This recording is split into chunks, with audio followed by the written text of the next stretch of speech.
Hey there, welcome back. We're now heading into April 2026, and by this point, your Social Security payments probably aren't just estimates anymore. They've become part of your routine. You've seen a few deposits come in, maybe adjusted your budget, and started getting a real sense of how things are working month to month. But here's something many people don't expect: what looked fine on paper doesn't always feel the same in real life. Right now, more than 70 million Americans are receiving Social Security or SSI. And even small changes, whether it's timing, policy updates, or how the system operates, can start to affect things pretty quickly. And lately, those changes have been picking up. So today, we're going over April's payment schedule, what's coming this month, and a few important updates that could impact how you actually experience your benefits. And one of these changes? It's not about the amount of your check, but it might still affect you more than you think. Before we jump in, quick question. Do things feel a little easier financially compared to the start of the year, or does it still feel tight most months? Drop a quick comment below. Even a short answer helps. Let's start with SSI. April is actually pretty straightforward this time, which is a nice change from earlier this year. If you receive supplemental security income, your payment is scheduled for Wednesday, April 1st. No early deposit, no shifting into the previous month, it arrives right on time.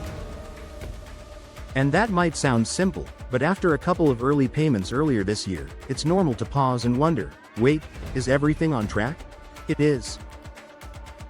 Now, if you started receiving Social Security before May 1997, or you receive both Social Security and SSI, your Social Security payment will be sent on Friday, April 3rd.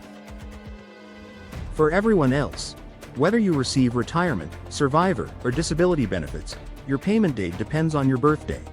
Born between the 1st and 10th right-pointing arrow, April 8th, born between the 11th and 20th right-pointing arrow, April 15th, born between the 21st and 31st right-pointing arrow, April 22nd. Most payments arrive through direct deposit, usually overnight or early in the morning. Some banks may take a little longer, so if it doesn't show up right away, it doesn't necessarily mean there's a problem.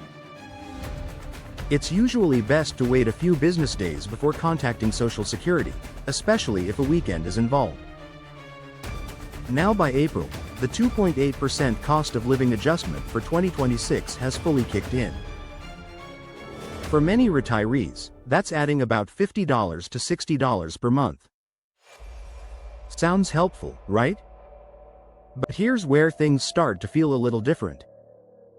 For a lot of people, it doesn't actually feel like extra money. And you may have already noticed that. That's because of what's happening on the other side of your check. Medicare Part B premiums are still around $200 a month for many people, and those are often deducted directly from your Social Security payment. So yes, your total benefit went up. But what actually lands in your account? It might not feel much higher at all. And that's where the disconnect comes in. On paper, you're getting more. In reality, your spending power may feel the same, or even tighter.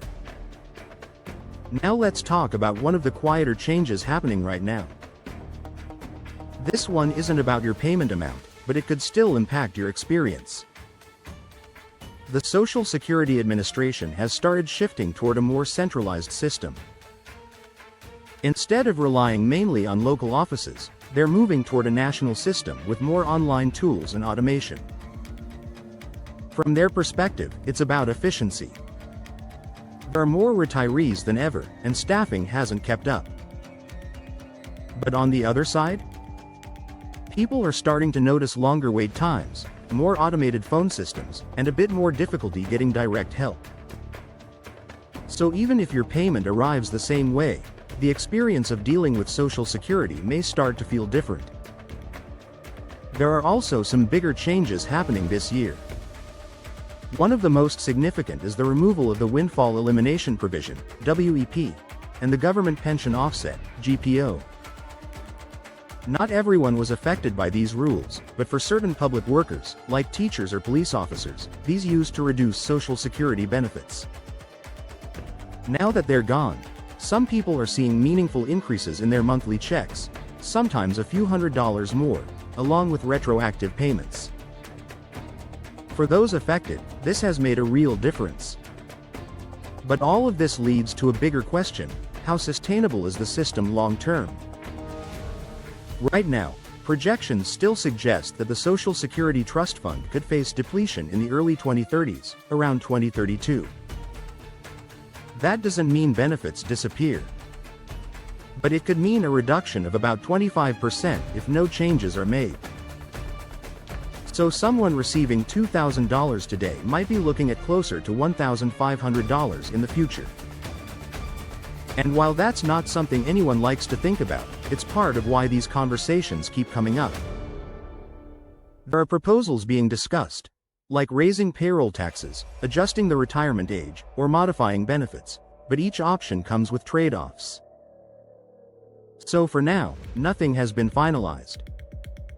In the meantime, we're seeing smaller, targeted changes. For example, there's a temporary tax deduction for seniors, up to $6,000, from 2025 through 2028. It doesn't increase your Social Security check directly, but it can reduce taxable income and save some people a few $100s a year. Here's what it all comes down to. Even with these adjustments, many retirees feel like their purchasing power is slipping. And part of that comes down to how inflation is measured. The system uses a general index, but it doesn't always reflect the real costs seniors face, especially healthcare and housing. So even when benefits go up, real expenses may rise faster.